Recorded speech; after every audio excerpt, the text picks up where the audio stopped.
with someone, but I basically asked this firm, like, in a future world, do these kind of creators and these kind of entities need you more than you need them? Fast forward 5 years. And it was like this kind of like shocked look on this firm's face, because it was like, it was a realization moment of like, for them to survive. And you've seen many of these legacy companies kind of falter and go under. And you see that with media and you see that with all sorts of things.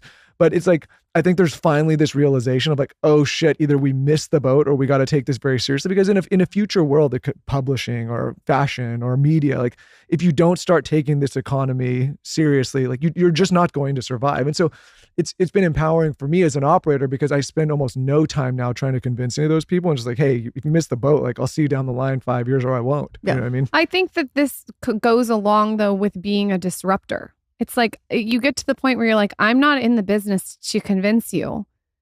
Like, get on the train or get off.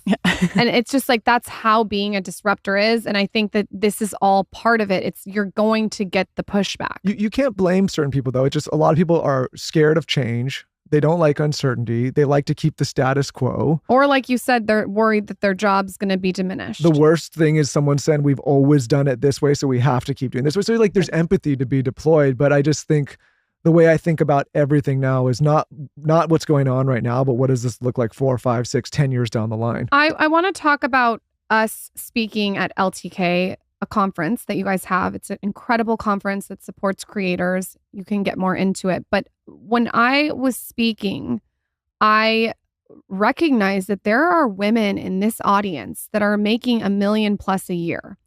And if you look at their Instagram, you wouldn't know that. It's not in your face. And I think that is an impressive amount for women, a lot of women, mostly women, to be making. And I don't think that that's talked about enough and given enough credit to. Can you speak on these top performers that you guys have on LTK?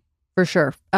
This makes me so excited because I actually remember we did a book several years ago, maybe around 2017, and it was Like to Know It, the Influencer Next Door.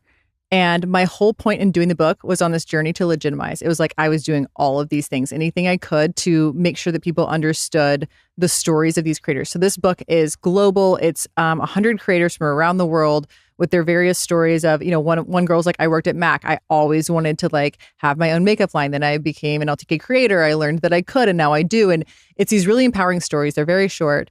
And one woman, I called every single person to be in the book and talk to them and ask for their permission and kind of explain the project. And one woman that probably everyone in this podcast would know was like, absolutely. And she was like, because my in-laws don't talk to me at the dinner table. They only think that doctors or lawyers are the ones that do well. And this family is all doctors and lawyers. And they think I'm a piece of trash. And they set me at the end. They think I run up debt for our family because I carry all this, nice designer bags and whatever.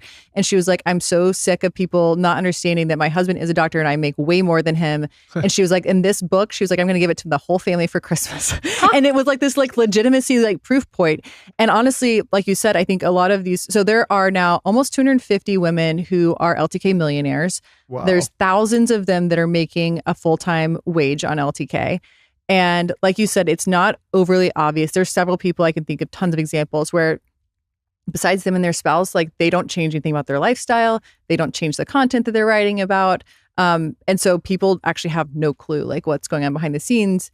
Meanwhile, they're like, I'm paying off my house. I'm studying my kids' college. Like we're going on vacations. Like things are a little different, but it's important.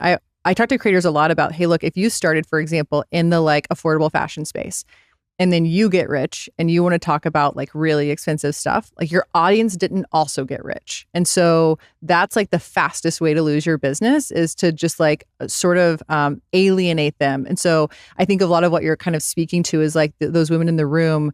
It's almost unassuming. And that's actually part of like the audience that they serve is things have changed for them, but they are savvy enough to understand things didn't change for everyone. And so they're still serving that audience.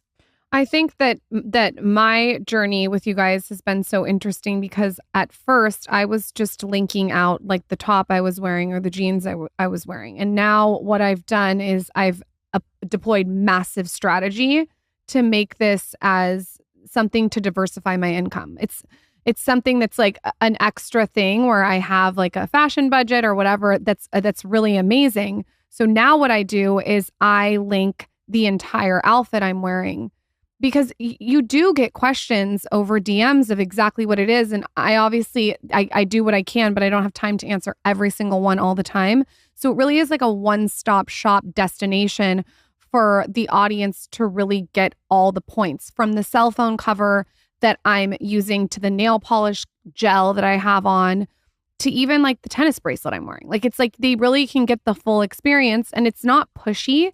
It's just like, here's the information if you want it. Right. And that's been real. If anyone's listening and they're just using links, I would recommend switching over to the full look. Is that how you call it? Yeah, I think it's honestly the people who do really well on LTK. Like, I think it's even important to foundationally just set like, why does LTK exist as a platform, like as the shopper platform that you use?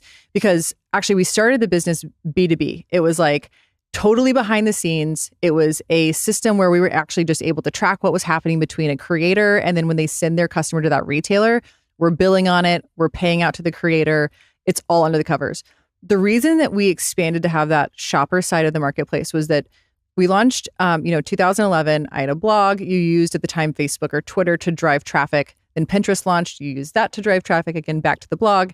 And then the Instagram days started, and you're like, wow, this is a mobile closed social walled garden. I can no longer link out.